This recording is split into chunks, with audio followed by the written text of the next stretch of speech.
ये 6 मैच हो चुके थे हमारे, हम 3 जीते थे और 3 हारे थे। मैच के एक रात पहले मुझे फोन आया अनिल कुंबले का। उन्होंने मुझे बुलाया और बोला मुझे कि this is what we have decided and you will be captaining tomorrow.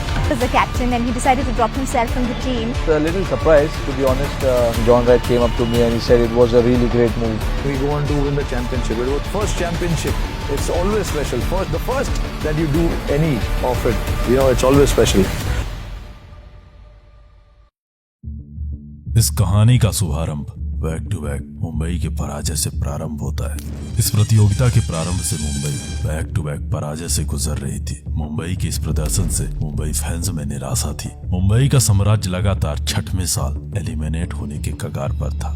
इधर मुंबई की इस अवस्था से संपूर्ण मुंबई फैंस में असंतोष की भावना व्याप्त थी। इसी असंतोष, इसी सूखे को खत्म करने के लिए एक नवयुवा को मुंबई का नया कप्तान, नया सम्राट घोषित किया जाता है। मुंबई की डूबती नैया को अब पार लगाने के लिए मुंबई का आखिरी खिवैया मुंबई के लिए अब मैदान में था।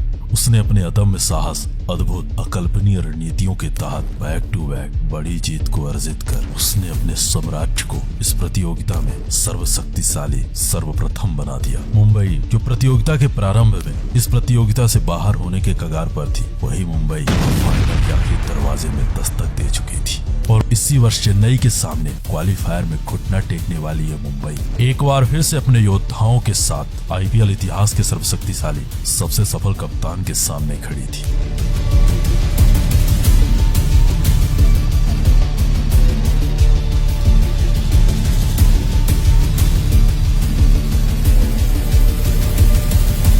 Rise of greatest rivalry in history of IPL.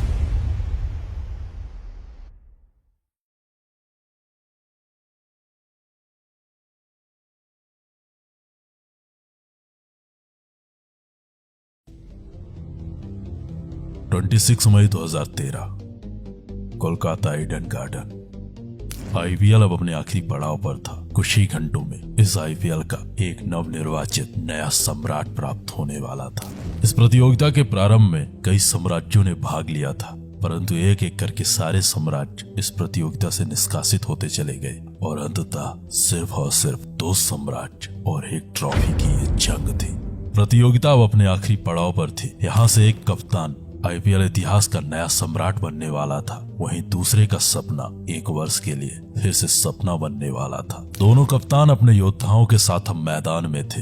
एक तरफ एक ऐसा कप्तान जिसके पास विश्व विजेता होने का खिताब था, वहीं दूसरी तरफ एक ऐसा युवा कप्तान जिसे रातों रात आपातकाल में कप्तान बनाया गया था।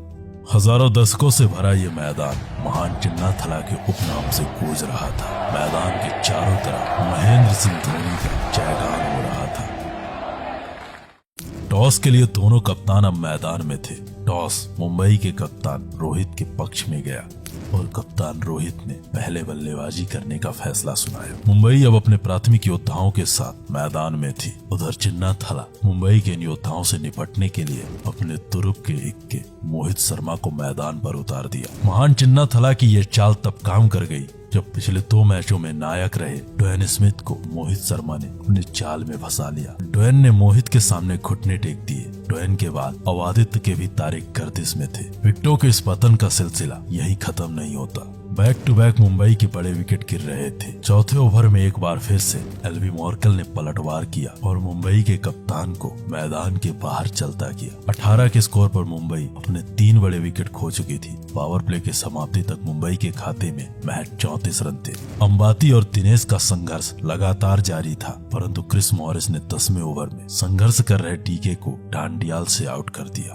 10 ओवर का खेल खत्म हो चुका था। मुंबई के 4 बड़े महान योद्धा मैदान छोड़ चुके थे, परंतु इन गेंदबाजों का ये कहर तब जहर बन जाता है जब कायरन की काली शक्तियां मैदान में जाग उठती हैं। एक तरफ से अंबाती अपना खेल खेल रहे थे, वहीं दूसरी तरफ से कायरन चिन्नाथला के मंसूबों में पानी फेर रहे थे। कायरन के प्रारंभिक विस्फोट की बदौलत मुंबई 15 ओवर में 100 के स्कोर को पार कर चुकी थी। अब मुंबई सम्मानजनक स्कोर की ओर बढ़ रही थी, परंतु रास्ते में ब्रावो ने अंबाती का डीजे बजा दिया। अपने साथी के साथ इस बर्ताव से भुर्राए कायरन ने हरभजन के साथ मिलकर 18वें ओवर में ब्रावो का डीजे बजा दिया और बैक टू बैक 4 चौकों की मदद से एक शानदार पलटवार किया। 18 ओवर तक मुंबई के खाते में 6 विकेट के नुकसान पर 129 रन आ चुके थे। 19वां ओवर मुंबई के लिए कुछ खास ना रहा। आखिरी ओवर के प्रारंभिक गेंदों में मुंबई बैक टू बैक अपने 2 बड़े विकेट खो चुकी थी, परंतु पारी की आखिरी 2 गेंदें और उन आखिरी 2 गेंदों का सामना था कायरन और कायरन की काली शक्तियों से। डीजे ब्रावो की अगली बॉल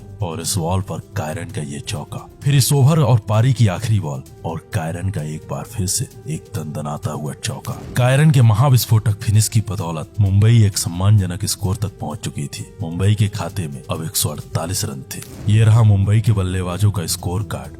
अपने प्रारंभिक योद्धाओं की असफलता के पश्चात मुंबई ने कायरन की काली शक्तियों का प्रयोग कर मुंबई के स्कोर को 148 के पार पहुंचा दिया। कायरन ने महज 32 गेंदों में 60 रनों की एक महाविस्फोटक एक महान पारी खेली। उधर चेन्नई की ओर से सबसे सफल गेंदबाज डीजे ब्रावो रहे। डीजे ब्रावो ने 4 ओवर में 42 रन खर्च करके मुंबई के 4 बल्लेबाजों को अपने जाल में फंसाया।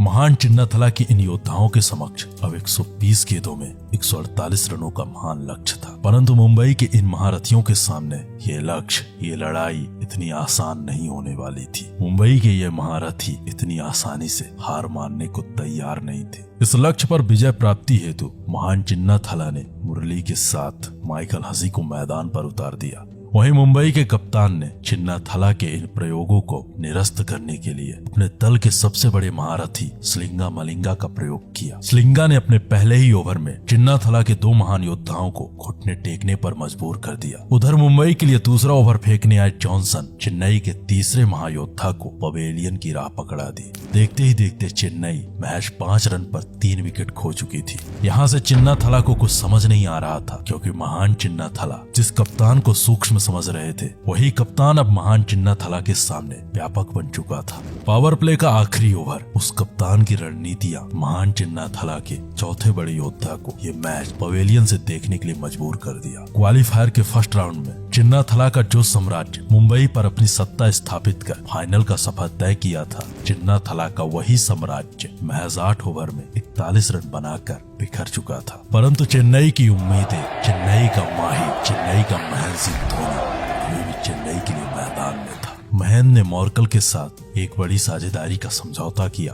परंतु रोहित के प्रो ज्ञान ने माही के इस प्लान को चौपट कर दिया। 13 ओवर का खेल खत्म हो चुका था।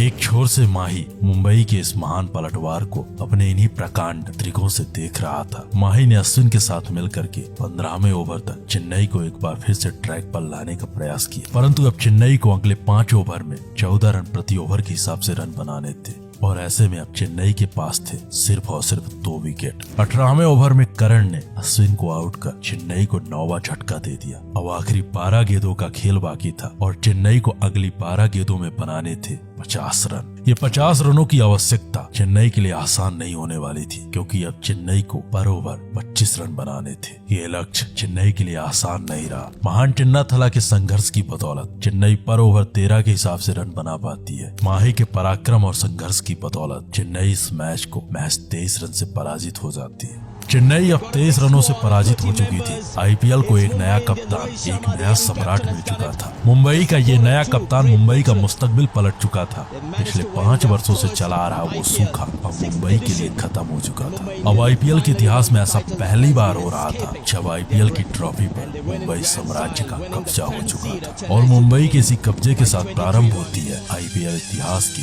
सबसे भयानक, सबसे खतरनाक एक विस्फोटक राइवलरी, जिसे विश्व क्रिकेट में एल क्लासिको कहा गया। मुंबई आईपीएल सीजन 6 का चैंपियन बन गया है। मुंबई इंडियंस तीनों खानों में बल्लेबाजी, गेंदबाजी और फील्डिंग के अंदर बेटर थी, इसलिए वो जीती।